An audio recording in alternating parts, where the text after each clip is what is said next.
Tome su lugar, contentos y agradecidos estamos con nuestro Dios por la bendición que nos da de poder estar al inicio de un nuevo mes, noviembre, en su casa, juntos alabando, glorificando, exaltando su santo y bendito nombre. Estamos yendo a través de una serie de sermones que se llaman El gozo que permanece. El propósito es reconocer que la obra maravillosa que Jesús realizó en la cruz del Calvario por nosotros trae gozo, alegría y bendición al corazón. Y a través de cada uno de estos sermones estamos reconociendo que, bueno, hay ladrones que buscan robarnos el gozo y esa alegría de saber que somos perdonados, salvos y sobre todo bendecidos en Jesús. Y estamos en Filipenses capítulo 4, versos 14 al 23. Vamos a leer todo hasta el 23. Dice así la palabra de Dios, léalo conmigo, esto es palabra de Dios, Dios hablando a nuestra vida y a nuestro corazón. Sin embargo, bien hicisteis en participar conmigo en mi tribulación. Y sabéis también vosotros, oh filipenses, que al principio de la predicación del evangelio, cuando partí de Macedonia, ninguna iglesia participó conmigo en razón de dar y recibir, sino vosotros solos. Pues aún a Tesalónica me enviasteis una y otra vez para mis necesidades. No es que busque dádivas, sino que busco fruto que abunde en vuestra cuenta. Pero todo lo he recibido y tengo abundancia. Estoy lleno, habiendo recibido de Epafrodito lo que enviasteis. Olor fragante, sacrificio acepto, agradable a Dios. Mi Dios pues suplirá todo lo que os falta conforme a sus riquezas en gloria en Cristo Jesús. Al Dios y Padre nuestro sea gloria por los siglos de los siglos. Amén. Saludad a todos los santos en Cristo Jesús. Los hermanos que están conmigo os saludan. Todos los santos os saludan, y especialmente los de la casa de César. La gracia de nuestro Señor Jesucristo sea con todos vosotros. Amén. Amén. Padre bendito, Dios del cielo, te damos gracias por la bendición que nos das de poder encontrar en tu palabra el aliciente, la fortaleza y también la corrección que nuestra alma, espíritu y cuerpo necesitan. Queremos darte gracias porque tu palabra es viva y eficaz y no vuelve a ti vacía. La enviaste, Dios, a nuestra vida con un propósito. Y ahora, Señor, oramos para que ese propósito se cumpla en nuestras vidas y cada día podamos, Señor, ser más semejantes a Jesús. Queremos darte gracias, Padre, por la salvación que nos has dado. Queremos darte gracias por el perdón de los pecados, pero también conscientes estamos que tú has traído múltiples bendiciones sobre nuestras vidas. El gozo, la paz permanente que permanecen, bendito Dios. Pero también estamos seguros, Señor, en quien hemos creído y saber que tú eres poderoso para guardar nuestra vida. Dios, habla nuestro corazón y ayúdanos a blindarnos contra este ladrón de gozo, Señor, que busca robarnos el gozo y la bendición que tú has sembrado en nuestro corazón. Abre nuestros oídos, nuestro entendimiento y nuestro corazón para que podamos ser hoy no solamente oidores, sino también hacedores de tu palabra. Oramos en el nombre del Padre, del Hijo y del Espíritu Santo, en el nombre de Jesús. Amén. Amén. Va a aparecer aquí precisamente la proyección, va a aparecer aquí lo que es el seguimiento a esta serie de sermones, el gozo que permanece. En la palabra de Dios en Filipenses es conocida, le he dicho, como la carta del gozo. Y Pablo le dice a los filipenses y nos habla a nosotros también diciéndonos: regocijaos en el Señor siempre. Otra vez os digo, regocijaos. Y el gozo que permanece, Dios lo ha puesto en nuestro corazón a través de la persona preciosa de Jesús, que murió en la cruz y derramó su sangre para darnos perdón de pecados, pero también para derramar sobre nosotros las bendiciones que el pecado había robado de nuestro ser. Ahora, conscientes estamos de que ese gozo a veces le cuesta trabajo permanecer en nosotros, no porque la promesa de Dios no sea fiel, sino porque nosotros dudamos o a veces vemos las circunstancias y le creemos a las circunstancias, y entonces como que empieza un deje de tristeza en nuestro ser. Hoy queremos ver otro ladrón de gozo.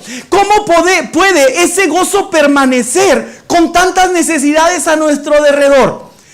¿Cómo podemos permanecer en el gozo del Señor cuando nuestra cabeza está llena de cosas que nosotros consideramos necesitamos y no están siendo esas necesidades suplidas? Déjeme decirle que se hizo un estudio o una encuesta hace 100 años.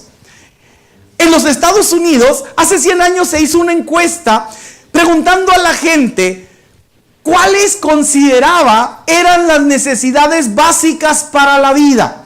Y déjenme decirle que hace 100 años esa encuesta arrojó que la gente consideraba que las necesidades básicas para la vida eran 18. No se las voy a mencionar porque no es mi interés decirle cuáles eran esas necesidades, sino que curiosamente, 100 años después, ahora en la actualidad, se vuelve a hacer la misma encuesta. Y cuando la gente hace 100 años dijo que las necesidades básicas para subsistir eran 18, ahora resulta que la misma encuesta arrojó que las necesidades básicas para subsistir son 295. Pudiéramos pensar en todas aquellas cosas que se agregaron posiblemente por la modernidad. Alguien dijo, antes no, pero ahora es necesario traer un celular. Alguien posiblemente dijo, es necesario tener una cuenta en el banco. Posiblemente hace 100 años, pues se guardaba el dinero abajo del colchón. Yo no sabría decirle cuáles eran las necesidades que se agregaron, pero lo que sí sé es que la mentalidad está cambiando y vemos tantas necesidades y creemos que esas necesidades no están siendo satisfechas en nuestra vida.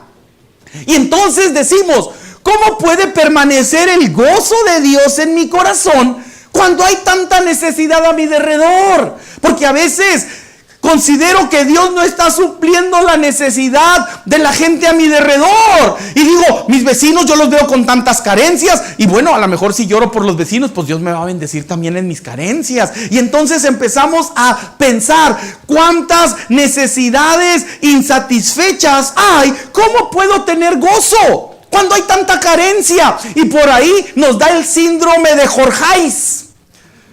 ¿Y quién es Jorgeis? Pues si usted por ahí en alguna ocasión ha visto la serie de televisión Vecinos, pues Jorgeis es por ahí el pordiosero que andan mendigando, ¿verdad? Y que toda la vida se la pasa llorando por sus necesidades. Y le preguntan, ¿qué tal, Jorgeis? ¿Cómo estás? Aquí golpeado por la miseria. Y lo hace con tanta naturalidad, ¿verdad? Y aquí sintiendo el desprecio de los que tienen. Y se siente el síndrome del Jorgeis. Cada uno de nosotros lo desarrollamos y nos sentimos tan miserables. Y nos sentimos en todo momento tan desdichados. Y sentimos que todo mundo está siendo suplido en sus necesidades. Y nosotros sentimos el abandono de los hermanos, el abandono de los padres, el abandono de la iglesia. Sentimos el abandono hasta de Dios. Dios, ¿por qué eres tan injusto y me tienes en tanta miseria? Y empezamos a experimentar ya no un gozo, sino una frustración. Pensamos que no es justo que nuestras necesidades no estén siendo satisfechas. Porque ya no se trata de traer un celular, se trata de traer un teléfono inteligente. Ya no se trata de traer un carrito, se trata de traer un auto digno de mi personalidad. Y en medio de todas estas cosas, reconocemos cómo podemos permanecer en el gozo del Señor con tantas necesidades. ¿Puede acaso alguien disfrutar de la vida con tantas limitaciones? Y es que la riqueza está siendo repartida injustamente, porque no se me está repartiendo a mí. Cada uno de nosotros debemos reconocer que la palabra de Dios habla de esa bendición. Y la palabra de Dios en todo momento nos invita a reconocer: mi Dios pues suplirá todo lo que os falte conforme a sus riquezas en gloria en Cristo Jesús. Ahora, otro ladrón del gozo es la necesidad. Muchos de nosotros decimos: ¿cómo voy a tener gozo en mi corazón? ¿Cómo voy a permanecer en el gozo del Señor con tanta necesidad? Sí, Dios prometió suplir todas mis necesidades, pero a ver a qué hora se le ocurre a Dios suplirlas. Porque pues nomás leo el versículo, lo repito, me lo sé de memoria, todas las mañanas me levanto y digo: mi Dios pues suplirá todo lo que os falte, y para mediodía sigo con las mismas necesidades, sigo con las mismas carencias.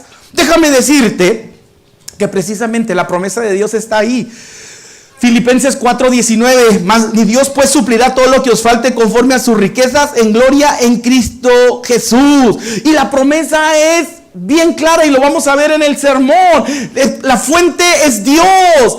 La promesa es suplir todas las necesidades y el recurso es conforme a sus riquezas en gloria en Cristo Jesús. Y es entonces que me pregunto, ¿por qué hay tanta necesidad en el mundo?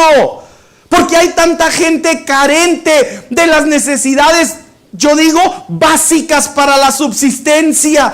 O que considero básicas porque hace 100 años eran 18 y ahora son 295. Y entonces necesitamos, el gobierno hace hasta lo indispensable. Y bueno, de repente piensan que la necesidad básica es tener un televisor. No importa que no tengan que comer, pero van a tener su plasma ahí, cada hogar de México, porque queremos que México prospere. Y yo no sé si un televisor traiga prosperidad o mentalidad de prosperidad o enajenación o qué sé yo, pero de repente el gobierno también piensa que puede mover recursos para poder suplir las necesidades. Y hogar mexicano sin televisión es un hogar hundido en la miseria. Así es que hay que darles televisiones, aunque después las empeñen. Cada uno de nosotros debemos reconocer que el ladrón del gozo es la necesidad. Pero ¿qué es verdaderamente la necesidad? ¿Qué es en todo momento? Y no nos vamos a enfocar. Creo que lo que debemos enfocarnos en esta mañana es cómo verdaderamente reclamar la promesa de Dios. Cómo hacer que mi Dios pues supla todo lo que falte conforme a sus riquezas en gloria en Cristo Jesús. Porque déjame decirte que toda promesa tiene una premisa. Déjame decirte que cómo apropiarnos de Filipenses 4:19 será el enfoque de este sermón. Ya hablamos de que la necesidad nos está robando el gozo. Las necesidades que nosotros consideramos no están siendo satisfechas, están robando el gozo que Dios puso en nuestro corazón a través de su obra salvífica y de la bendición de su presencia. ¿Cómo pues apropiarnos de Filipenses 4:19 que dice, mi Dios pues suplirá todo lo que os falte conforme a sus riquezas en gloria en Cristo Jesús? Pues déjame decirte que esta es una gran promesa, pero antes de obtener la promesa debo cumplir la premisa. Filipenses es una carta del gozo y donde Pablo está gozándose en el Señor por la manera como Dios se está manifestando en su vida, como Dios lo está llevando a crecer y madurar en dependencia, esperanza y confianza en Dios. Y entonces también es una carta que nos hace saber cómo Dios suple todas las necesidades y cómo enseña a través de las diferentes circunstancias a gozarnos cualquiera que sea nuestra situación. Porque Pablo también, ya lo leímos anteriormente, él dice, yo he aprendido a contentarme cualquiera que sea mi situación. Si tengo abundancia, estoy contento, pero también si tengo escasez, estoy contento. Todo lo puedo en Cristo que me fortalece. Ahora, cada uno de nosotros debemos reconocer que antes de obtener la promesa, debemos aprender a cumplir con la premisa. Hay una bendición muy grande. Pablo les está enseñando a los filipenses. Por eso hemos ido a través de esta serie de sermones en Filipenses cómo blindarse contra los ladrones del gozo. Y va a llegar en el capítulo 4, en el final, a decirles, hay una gran promesa que les va a bendecir si ustedes cumplen la premisa de Dios. Y hay un requisito para el cumplimiento, muchas promesas de Dios, que necesitamos obedecer a Dios. Obedezcan para que les vaya bien. Desde el Antiguo Testamento es el mandato de Dios. ¿Quieres ser bendecido? ¿Quieres que te vaya bien? Obedece. En Josué capítulo 1 varias veces el Señor le va a decir a Josué y al pueblo de Israel a través de Josué, obedezcan para que les vaya bien. Mira que te mando que te esfuerces y seas valiente. No temas ni desmayes porque Jehová tu Dios estará contigo donde quiera que fueres. Están entrando a la conquista de la tierra prometida y para recibir la bendición de Dios tienen que obedecer. La obediencia en todo momento es la llave de las bendiciones. Y ahí estamos. Antes de obtener la promesa debemos cumplir la premisa. ¿Y cuál es la premisa? Pablo se los va a decir a los filipenses. La premisa es muy sencilla. Quiero que Dios supla todas mis necesidades. Quiero recibir la bendición del gozo de Dios. Necesito ser generoso con los demás. Pablo les dice a los filipenses: ustedes han sido generosos conmigo. Ustedes han aportado en mis necesidades. Porque la generosidad trae como resultado la bendición de Dios. Nosotros pensamos al revés. Nosotros decimos: es que cuando yo soy mezquino, cuando yo atesoro para mí, cuando yo cuido lo que tengo, entonces va a haber bendición. Pero la palabra de Dios dice: dad y se os dará. Ese es el punto más importante. La premisa de Dios es que cuando yo aprendo el camino de la generosidad, cuando soy generoso con los demás, es entonces que abro las ventanas de los cielos y derramo bendición sobre mi vida y sobre mi familia. Y esto no es un evangelio de la prosperidad, porque no se trata de que porque doy ya me van a llegar carros y televisiones. Estoy hablando en todo momento de suplir mis necesidades, no mis caprichos, y más adelante lo vamos a ver. Necesitamos reconocer que Dios quiere que yo aprenda a ser generoso con los demás. La generosidad no tiene que ver con lo que tengo en el banco. No podemos decir: no, pues generosos los que tienen dinero en el banco, los que traen dinero en la cartera, eso sí pueden ser. Los que nos estamos muriendo de hambre, pues ¿cómo vamos a ser generosos? Hay algo bien interesante. Pablo les va a decir a los filipenses que lo que dieron fue sacrificial. Aún de lo que no tenían dieron. Y esto es algo bien interesante. Mira lo que dice la palabra de Dios en Isaías 32:8. Pero el generoso pensará generosidades, y por generosidades será exaltado. La generosidad nace en la forma de obrar y de pensar, no en la cartera, no en la cuenta en el banco. La generosidad nace en la forma de actuar y de pensar. Y mira lo que dice la palabra de Dios en Proverbios. Mira, en Proverbios 11:25, mira lo que dice: el alma generosa será prosperada. No dice que cualquier alma será prosperada. Dice: el alma generosa será prosperada. Y el que saciare, él también será saciado. El que retiene no será saciado. Dice que el que saciare también será saciado. Hay algo bien interesante. Todos sabemos y hemos escuchado acerca del Mar Muerto, ¿verdad? Escuchamos del Mar Muerto y por qué el Mar Muerto no tiene vida. Pero muchos no saben por qué se murió el Mar Muerto. Porque si está muerto, pues quiere decir que se murió.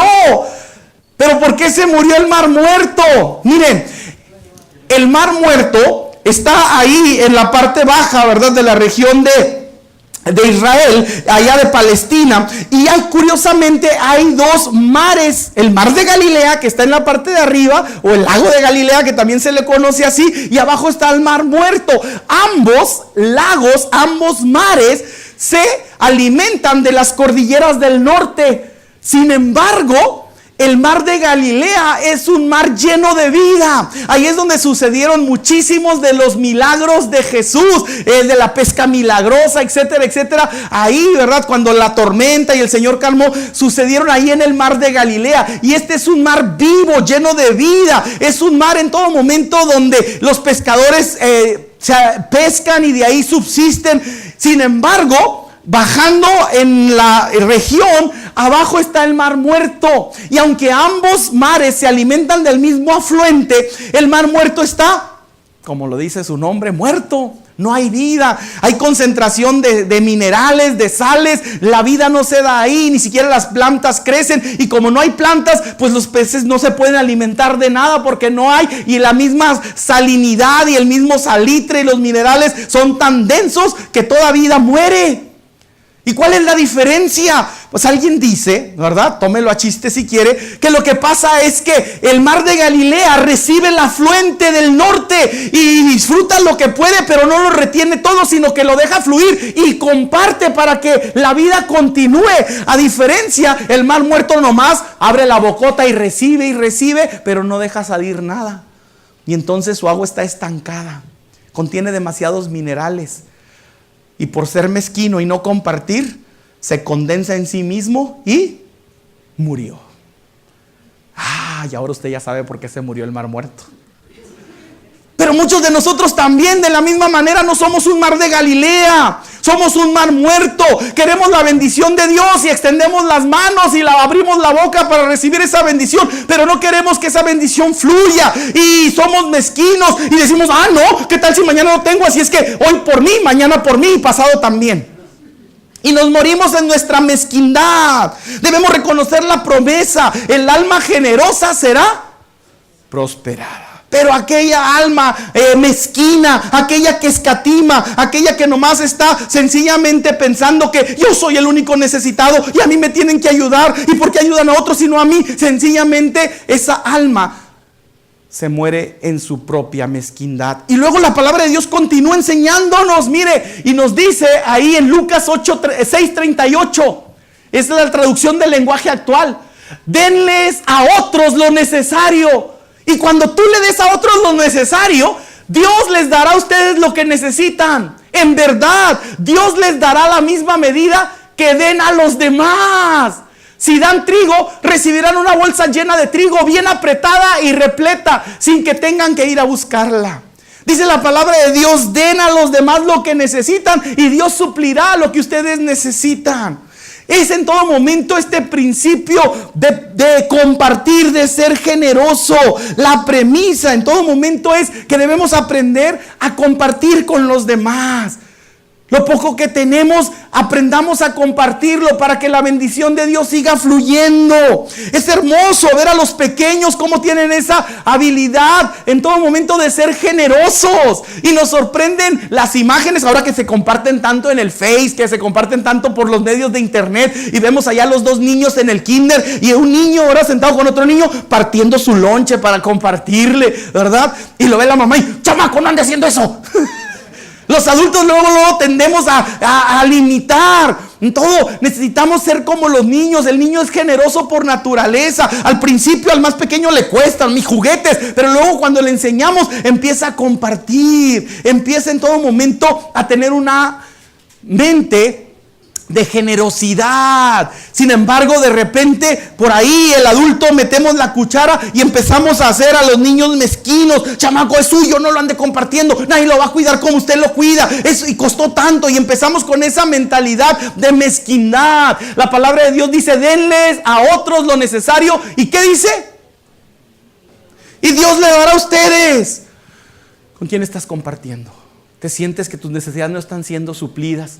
¿Te sientes en todo momento que no estás alcanzando la satisfacción y el gozo de Dios en ese aspecto porque te sientes tan limitado? ¿Con quién estás compartiendo? Posiblemente estamos enfocados en nosotros, pero no reconocemos que siempre va a haber alguien también necesitado abajo de nosotros. A veces somos buenos para ver hacia enfrente y decir: ese hermano, mira el carro que trae, ni raite me dio. Mira ese hermano la tortota que se comió y ni me compartió. Pero debemos reconocer que para abajo también hay gente que nosotros podemos ayudar. Y por estar en todo momento viendo lo que no nos da el de acá, estamos siendo mezquinos con otros que necesitan, porque nosotros tenemos. Podrás sentirte el más miserable, pero alguien dijo: si tienes más de 2 chamarras en tu closet, debes considerarte agraciado y reconocer que eres de 1/3 de la sociedad que tiene más de 2 mudas de vestir. Si tienes más de un par de zapatos, tienes que sentirse en todo momento parte de los ricos del mundo. Si comiste 3 comidas el día de ayer y todavía en la mañana desayunaste, debes sentirte de 1/3 del mundo que son ricos, porque los otros 2/3 posiblemente tienen 1 o 2 días sin comer, o posiblemente no tienen más que una sola ropa para vestir, y si la lavan pues tienen que ponerse un barril como el Chavo para no andar desnudos mientras se seca. Debemos en todo momento reconocer que muchos de nosotros que nos sentimos miserables tenemos más de lo que necesitamos y aún así no estamos dispuestos a compartir. Ahora continuamos y también, mira, cada uno de nosotros debemos reconocer por qué debo ser generoso. Porque mi generosidad anima a otros. No es mi abundancia lo que anima a otros, es mi generosidad. Cuando el rico da, no impacta. Cuando el pobre da, impacta. Cuando el rico da, la gente dice: pues tiene para dar, pues por eso da. Pero cuando el pobre da, es entonces que empieza a impactar y decir, mira, él no tiene ni para sí, pero de lo poco que tiene compartió. Es verdaderamente cuando damos en nuestra necesidad que podemos animar a otros a reconocer, mi Dios pues suplirá todo lo que os falte conforme a sus riquezas en gloria en Cristo Jesús.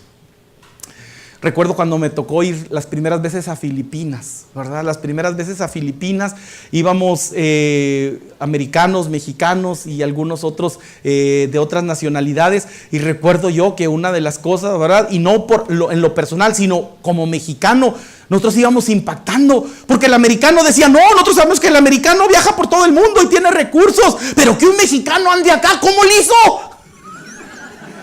¿Cómo le hizo? Oiga, pues ustedes están igual que nosotros.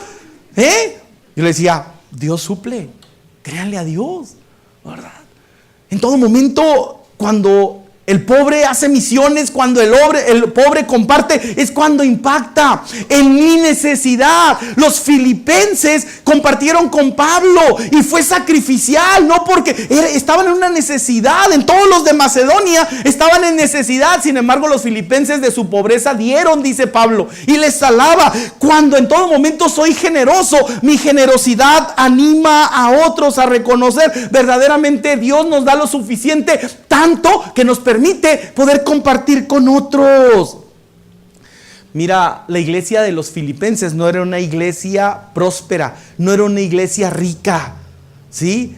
Al contrario, la pobreza había atacado a la iglesia. La pobreza había atacado a toda esa región donde se encontraba Filipos. Sin embargo, tenían un gran corazón y pudieron compartir de su pobreza. Y Pablo se los va a hacer saber, porque dieron sacrificialmente de su pobreza. No sacaron de sus grandes cuentas, no sacaron en todo momento de abajo del colchón que tenían ahí grandes riquezas. No, en su pobreza dieron más de lo que podían dar. Reconociendo, mi Dios pues suplirá todo lo que os falte conforme a sus riquezas en gloria en Cristo Jesús. Es triste, pero muchos de nosotros vivimos en la miseria porque no queremos compartir. Preferimos en todo momento que el dinero se nos pudra o se nos echa a perder que verdaderamente compartirlos. Hay la historia, esta es una historia real. En la Catedral de San Patricio, que se encuentra en Nueva York, allá por los 70, murió lo que fue conocido como el mendigo millonario. No sé si has escuchado, pero busca esta historia en internet y es real. El mendigo millonario fue conocido con este mote por lo que sucedió. Se dicen que en una helada noche, ¿verdad?, que hubo ahí en Nueva York, por la mañana un mendigo murió congelado en las afueras de la Catedral de San Patricio. Y al principio la gente decía, ¿cómo es posible que este mendigo haya muerto aquí congelado? ¿Cómo nadie lo invitó a pasar una noche en algún lugar donde pudiera refugiarse del frío? Y al principio el mendigo causó tristeza por su condición. Pero resulta que cuando ya lo levantaron los forenses, resulta que en su abrigo, porque sí traía un abrigo, encontraron, y esta es una historia real, encontraron información y varios papeles que avalaban cuentas millonarias en el banco. Este hombre había muerto en la miseria teniendo un dineral en el banco. Y por eso se le notó y se le puso el mote de el mendigo millonario. Prefirió morir congelado que gastar un poquito del dinero que tenía en un hotel o en una sopa caliente. Y mucha gente así vive. Dice, no, es que si gasto luego no voy a tener y prefiero pasar hambres. Y ahí está, tiene lo suficiente, ¿verdad?, como para poder no solamente comer, sino ayudar a otros, pero prefiere lamentarse y vivir en la miseria, porque se siente sencillamente que si gasta, se le va a acabar. Eso es lo que se le llama ser mezquino. Cada uno de nosotros debemos reconocer que cuando nosotros damos, nuestra generosidad anima a otros. Los filipenses estuvieron dispuestos a animar a Pablo, compartiendo con él. Porque aquel que comparte y bendice es bendecido. Y trajo gran ánimo a Pablo, tanto así que fue animado para compartirnos esta hermosa carta a los filipenses. Cada uno de nosotros debemos reconocer que como resultado de la ofrenda que los filipenses dieron a Pablo, Pablo pudo desarrollar más ministerio, más gente conoció al Señor, más gente tuvo un encuentro con Cristo. Y sobre todas las cosas, la generosidad de los filipenses les hizo a ellos ser más semejantes a Jesús. Dieron en su extrema pobreza más de lo que pudieron haber dado cualquier otro día, porque Él lo va a decir, ningún otro, lo acabamos de leer ahí en Filipenses capítulo 4 de los versos 14, Él va a decir, nadie más en la región de Macedonia, solamente ustedes, una y otra vez me dieron. Ahora, cada uno de nosotros debemos reconocer que mi generosidad es una bendición a futuro. Dios quiere que nosotros podamos reconocer que la bendición futura viene cuando nosotros aprendemos a ser generosos hoy. Nuestra generosidad es sembrar bendición para el futuro. Cada uno de nosotros debemos reconocer que Dios dice, será dado medida buena, rebosante. Se nos va a dar más de lo que hemos dado. A veces escatimamos un peso y nos perdemos la bendición de lo que Dios quiere darnos, que no se puede medir con dinero. Es mucho más que dinero. Y por escatimar un peso, por escatimar un billete, nos estamos perdiendo la gran bendición que Dios quiere derramar sobre nosotros, que no se puede medir en cantidades de dinero humano.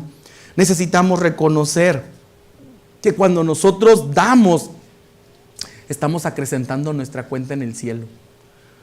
Dice la palabra de Dios, no hagáis tesoros en la tierra. Y a veces estamos ahí en todo momento tan ocupados de querer hacer tesoros en la tierra, que lo único que recibimos y son decepciones. De repente resulta que el dinero que yo sentía que estaba guardando, y tanta gente que se ha limitado, ¿no es cierto? No se compra ni una paleta, no se compra ni unos zapatos, pues tan viejitos y con hoyo, pero todavía, ¿verdad? Porque para futuro estoy guardando, que no voy a gastar en zapatos, no voy a gastar en nada. Ahí andamos. ¿Y qué pasa de repente? Pues resulta ser que la institución bancaria le hizo agua a sus dineros. ¿Cuánta gente sufrió todo esto y sufre todavía con estos desfalcos de la bolsa de valores, con estos desfalcos de los, ¿cómo le llaman? Los ladrones de cuello blanco, ¿verdad? ¿Se acuerdan del arbolito aquí en Baja California? ¿Cuánta gente vio su dinero, su agua de hacerse dinero, no al contrario, su dinero hacerse agua? ¿Y quién ahorita? Muchos de ellos pudieron recuperar una parte, pero no lo recuperaron todo. Millones. Porque pensaron que estaban invirtiendo para el futuro. Es como aquella historia del mendigo, otro mendigo. Ahora la traigo contra los mendigos. Resulta que estaba este mendigo, ¿verdad? Y tenía ya un cuartito ahí en las afueras de la ciudad. Y ahí vivía, ahí cocinaba, y ahí tenía todo su colchoncito y ahí. Y de repente los jóvenes de la Sinaí, no es cierto, eran otros jóvenes, dijeron, vamos a hacer una buena obra. Vamos a hacer una buena obra. Alguien supo y dijo, allá vive un mendigo, allá vive en la miseria y la suciedad. ¿Por qué no los jóvenes nos reunimos, compramos un colchón nuevo, le compramos una estofita de gas para que deje de cocinar con petróleo y vamos a hacer, y vamos a pintarle, y vamos a arreglar la ventana que está rota? Y nada más que dijo, yo sé que sale él a las 7 de la mañana, se va para mendigar, y cuando regresa como a las 4. Cuando regrese vamos a tener todo bien listo y bien preparado. Y se va a estar bien contento. Y sí, estuvieron ahí preparando todo. Y cuando el mendigo salió, llegaron rápidamente, limpiaron, cambiaron la ventana, pintaron la casita, barrieron, trapearon, cambiaron la estufita, agarraron el colchón y lo sacaron y pusieron el colchón nuevo. Y lo dijeron, ¿y qué hacemos con todo eso? Pues está bien el día y no creo que hay problema, vamos quemándolo. Y lo quemaron el colchón y quemaron toda la basura, la juntaron y la dejaron ahí a un lado. Y para las 4 ya tenían hasta una comidita y fiesta para esperar al mendigo. Y el mendigo lo vio. ¿Qué están haciendo? No, espérense, tranquilo, estamos ayudándole, le pintamos. Y lo primero, y mi colchón. Y dijo, no se preocupe, mire, un colchón nuevo, su colchón lo quemamos. Y empezó a llorar. Y todos dijeron, mira cómo lo conmovimos, cuánta buena obra hicimos, que está llore y llore. No, mire qué bueno, nos da tanto gusto ver que verdaderamente nuestra obra, qué obra ni qué nada, mi colchón estaba lleno de dinero, ahí guardaba mi dinero. Quemaron el colchón con todo el dinero, el colchón viejo, ¿cómo no iba a llorar? Cada uno de nosotros debemos reconocer en todo momento que verdaderamente dar es una inversión para el futuro. A veces tú piensas que guardar es una inversión para el futuro. Sin embargo, dice la palabra de Dios, no te hagas tesoros en la tierra, donde el ladrón mina, hurta. Hazte tesoros en el cielo, donde nada de esto va a suceder. Dios paga y paga bien. A veces te sientes muy listo porque estás invirtiendo en no sé qué banco que te paga un buen interés, 2, 3%, y te sientes tan bien. Dios, el interés del Dios no es del 100%, es del 1000%. Invierte en Dios, comparte en todo momento para que puedas verdaderamente estar haciendo una verdadera inversión para futuro. Primera de Timoteo 6, 18 y 19, por favor, alguien búsquelo y léalo. Primera de Timoteo 6, 18 y 19.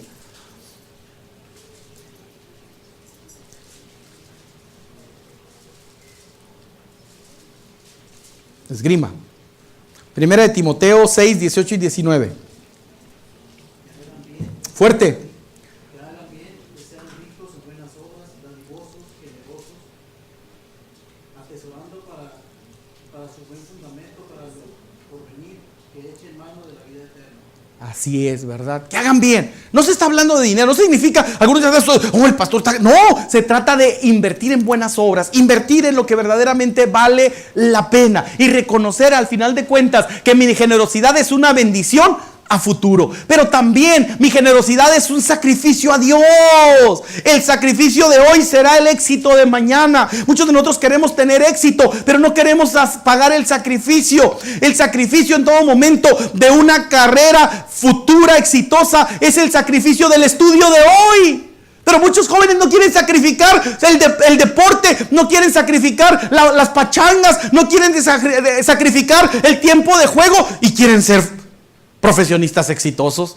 Hay que sacrificar. Hoy nos van a hablar la clase de hoy, la conferencia de la tarde, nos van a hablar de esto. En todo momento el éxito de mañana representa un sacrificio hoy. La generosidad de hoy aparentemente es un sacrificio, pero será un éxito para el día de mañana. ¿Quién de nosotros no ha escuchado, se ha topado con una historia de estas en el internet, donde alguien sencillamente hizo una buena obra y encontró una bendición a futuro? Ahí está la historia de aquel niño, ¿verdad? De aquel niño que lo atrapan robando, y está en el internet, creo. Aquel niño que lo atrapan robando una medicina, y la señora, la dueña de la farmacia, los angolotea y los zarandea, ¿verdad? Y llega un hombre y dice, ¿qué pasó? Y él dice, pues es que mi mamá está enferma y no tengo para comprar medicina. Y por eso robé la medicina, yo sé que está mal. Y entonces le dice, no te preocupes, y paga la medicina. Y se lleva al niño, y no solamente le paga la medicina, sino que le prepara de comer. Y le lleva a la mamá. Y se olvida de eso. Una sola acción. Pasa el tiempo. Pasan más de 20 años. Y este hombre descubre que tiene una enfermedad muy grave y necesita ser operado. Pero la operación cuesta mucho dinero. Cuesta mucho dinero. Y entonces él dice, pues ni modo, no puedo obtener esta operación. Está en el hospital y le dice a su hija, hija, pues firma que no podemos pagar esta operación. Pero papá, no podemos, es algo que está fuera de nosotros, es una cantidad exorbitante, no podemos juntarla ni comprometerlos. Ni modo, voy a tener que aceptar que el tiempo ha llegado para mí. Es lo último que la hija escucha de él, se retira para hacer los arreglos, para sacarlo del hospital, no le van a poder hacer nada. Cuando de repente la mandan llamar y le dicen, venga, su papá fue operado y todo salió bien. Y dentro de 2 días lo puede llevar a casa.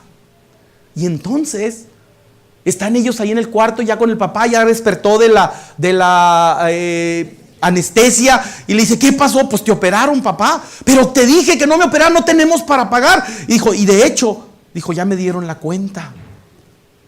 Sí. Y aquí están y la he revisado, y la revisan juntos, y ahí viene, ¿no? Tal operación, tantos días en cama en el hospital, etcétera, la cantidad de tantos miles de dólares. Y abajo está la firma del doctor y dice, pagado. Con una medicina y una sopa hace 20 años. El jovencito se había hecho doctor y ahora era dueño de un hospital. Y recordó que ese hombre era quien lo había ayudado en su infancia. Mi generosidad Aparentemente es un sacrificio hoy, pero va a ser la bendición de mañana. Por eso vale la pena ser generoso. Porque cuando doy, estoy invirtiendo para mi futuro. Lo que es aparentemente hoy un sacrificio, puede ser la bendición que Dios tiene para mí mañana. ¿Sabes por qué muchos no vemos la bendición del mañana? Porque no estamos dispuestos a ser generosos y ser sacrificiales el día de hoy.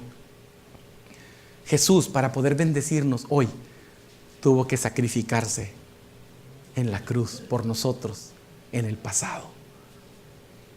Yo quiero invitarte para que puedas reconocer esto. Ahora, cuando tú entiendes y cumples la promesa, sé generoso, porque la generosidad en todo momento te prosperará, te bendecirá, te preparará para el futuro. Es entonces que la promesa se hace tuya. Mi Dios pues suplirá todo lo que os falte conforme a sus riquezas en gloria en Cristo Jesús. Nos cuesta trabajo entender esto. Nos cuesta trabajo entender por qué el rey, cuando regresó y le pidió cuentas a los que les había dado talentos, al de 10 le dijo, mira, he ganado otros 10. Al de 5 le dijo, mira, he ganado otros 5. Y entonces al de 1 dijo, tuve miedo y lo escondí.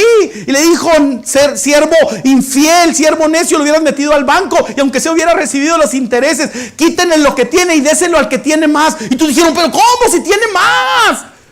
Hay que dárselo al otro que no tiene. Y él dijo, el que en lo poco me es fiel, en lo mucho lo pondré. Ese es el principio de la promesa. ¿Para qué Dios te va a bendecir si eres mezquino? ¿Para qué Dios te quiere bendecir si lo que te da se desperdicia?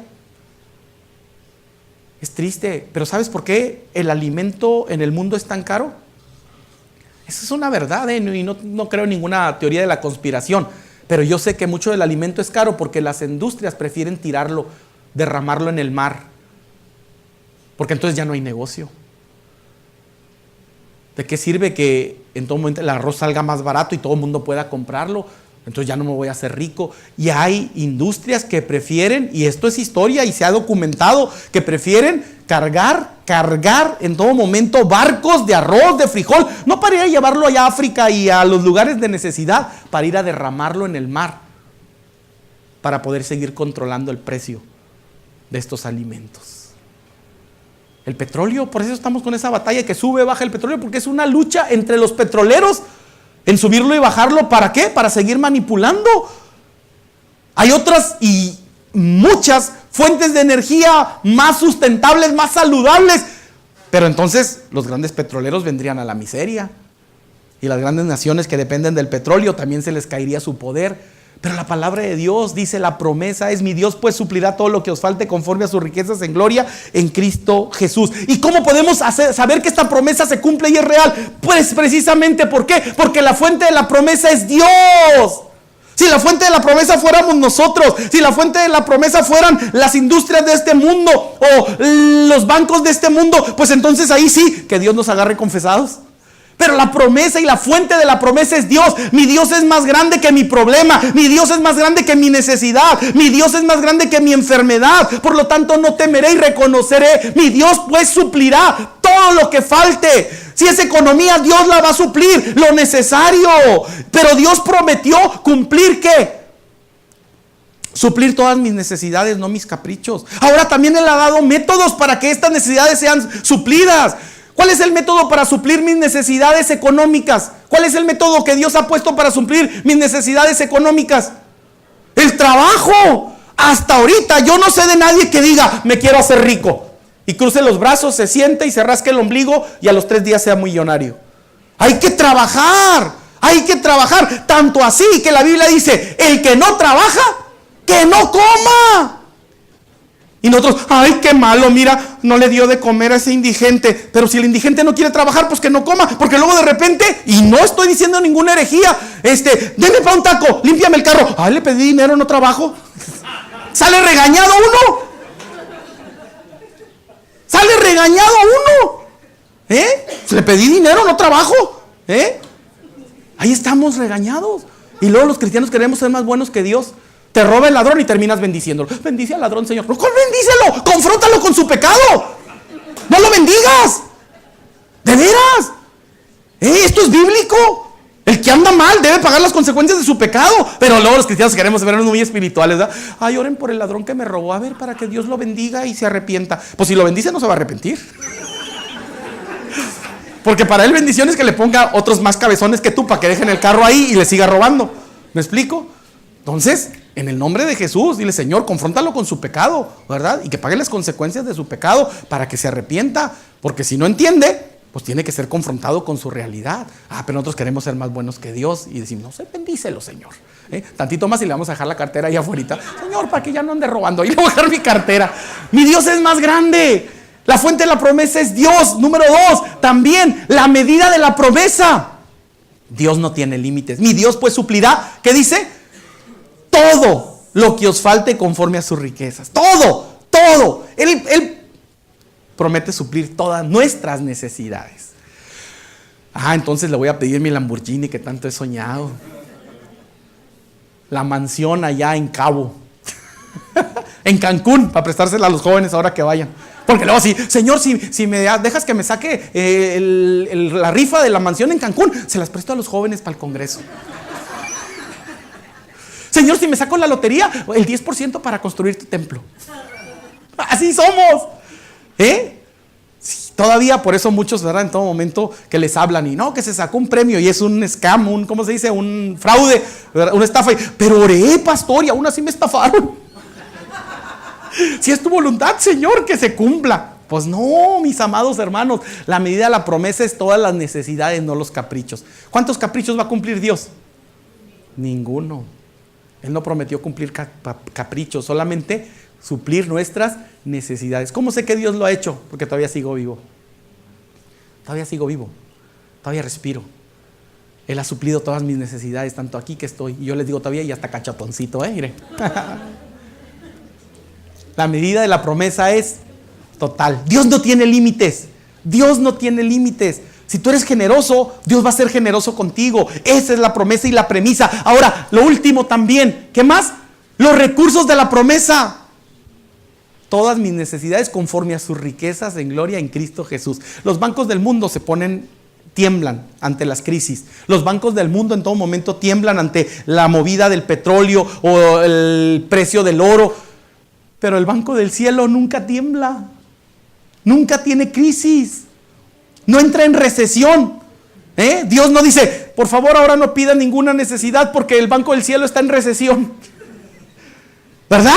No va a suceder. Dios no tiene límites. Él suplirá todo lo que falte conforme a sus riquezas. Y las riquezas de Dios son abundantes. Pero las riquezas de Dios no tienen que ver en todo momento con las riquezas pasajeras. Las riquezas del mundo son pasajeras. Las riquezas de Dios son eternas. Y esa siempre. Nunca va a haber crisis. Gracias a Dios nunca va a haber crisis en el banco del cielo. En el banco de nuestro Señor. Debemos aprender a reconocer en todo momento que nuestra vida y nuestro futuro está seguro, porque nuestro Dios pues suplirá todo lo que falte conforme a sus riquezas en gloria en Cristo Jesús. Somos hijos del Rey. Él es el dueño del oro y la plata. Él es el dueño de todas las cosas. ¿Por qué seguir viviendo como mendigos o mendigando en la vida? Reconocer: Dios nos ha dado todo lo necesario hasta para bendecir a otras personas. Este es el punto. Los recursos de la promesa es: la banca del cielo se abre. Probadme ahora en esto, dice el Señor, si no os abriré las ventanas de los cielos y derramaré sobre vosotros bendición hasta que sobreabunde. Ya no hay Jorgeis cristianos. No puede haber. Eres hijo del Rey. Eres hijo de Dios. Por lo tanto, no puedes seguir diciendo: es que vivo en la miseria, estoy en la chilla. Dios te ha dado los recursos, Dios te ha dado las manos y las habilidades para que en todo momento puedas ver cómo esa riqueza va a ser grande y bendecida sobre ti. Y ahora cada uno de nosotros debemos reconocer: avanzamos. Créele a Dios y permite que la generosidad revolucione tu vida. Si últimamente tu vida ha sido puras tristezas, puras carencias, empieza a creerle a Dios y empieza a ser generoso sacrificialmente. Créele a Dios y reconoce que somos bendecidos para bendecir. La grandeza no se mide por lo que dice que eres, sino por todo lo que das. Ahí está la grandeza. Hay mucha gente que dice: yo soy grande porque tengo mucho. pero ahí está en una miseria. ¿Por qué? Porque solamente retiene, muriéndose en sí mismo, en mezquindad. Pero aquel que da es grande. Porque, ¿sabes qué? El dar nos hace semejantes a Dios. Porque de tal manera amó Dios al mundo que dio a su Hijo unigénito. Él dio, Él se da a nosotros. Y en todo momento debemos reconocer, créele a Dios y permite que la generosidad revolucione tu vida. De hecho, fue la generosidad de Dios lo que nos revoluciona en el mundo. Un mundo perdido, sin esperanza, pero Dios dio a su Hijo y la generosidad de Dios revolucionó nuestra vida y revolucionó nuestro mundo. Yo te animo en el nombre de Jesús para que en este momento le digas al Señor: Señor, yo quiero desarrollar esa generosidad. La generosidad no tiene que ver con dinero. La generosidad no tiene que ver con bienes materiales. La generosidad es un corazón que se abre y dice: donde haya necesidad, aún en mi pobreza, Dios, tú puedes usarme para bendecir. Yo te animo en el nombre de Jesús para que te pongas de pie y le digas al Señor: Señor, deja que la generosidad revolucione mi vida. Dios te bendiga, Dios le bendiga, Dios te bendiga, Dios te bendiga. Dile: Señor, dame un corazón generoso. Ayúdame verdaderamente a reconocer que tú me has bendecido para bendecir a otros. Yo no quiero romper esa cadena de bendición. Yo no quiero de ninguna manera ser una pared que estorba el fluir de tu bendición. Llorando o sintiéndome miserable o sintiéndome insatisfecho. Señor, gracias, porque aún en mi pobreza, aún en mi necesidad, yo puedo sacrificialmente dar para bendecir a otros a mi derredor. Y Dios te va a usar, Dios te va a guiar, porque Él te ha bendecido y te va a usar para bendecir a otros. Bendito Dios, queremos darte gracias por tu palabra. Queremos darte gracias por la bendición que has derramado, Señor, a nuestra vida a través de la meditación de tu palabra. Reconociendo, Padre, la urgente necesidad de desarrollar, Señor, la premisa para poder obtener la promesa, bendito Dios. La premisa es que aprendamos a ser generosos con los demás. Que aprendamos a ser generosos con otros, Dios. En la medida que somos generosos, desatamos, Señor, el favor de Dios sobre otros, pero también sobre nuestra vida. Estaremos, Señor, animando a otros a esperar en Dios. Estaremos, Señor, en todo momento invirtiendo para el futuro. Pero también estaremos, Señor, aprendiendo, Señor, a confiar y depender de ti. Yo quiero pedirte, Señor, que tú bendigas nuestras vidas y nos ayudes en todas las cosas a reconocer: mi Dios pues suplirá todo lo que falte conforme a sus riquezas en gloria en Cristo Jesús. Y que, Padre, ese corazón generoso pueda ser un corazón gozoso, sabiendo, bendito Dios, que hemos sido grandemente bendecidos, pero que también podemos bendecir a las personas que nos rodean. Padre, ayúdanos a saber que la generosidad y el corazón generoso no significa, Señor, o no tiene que ver solamente con economía o con bienes materiales. Ayúdanos a reconocer, Señor, que hay muchas cosas que tú, Señor, has enriquecido nuestra vida con ellas para que nosotros las compartamos, Dios. Amor, esperanza, bendición, Señor. Todo aquello, Señor, que tú derramas, bendito Dios, y que hace, Señor, que la verdadera generosidad, Señor, se refleje en este mundo, Dios. Úsanos como agentes de tu bendición. Te lo pedimos en el nombre del Padre, del Hijo y del Espíritu Santo. Amén. Amén. Dios le bendiga. Sigamos alabando el nombre del Señor.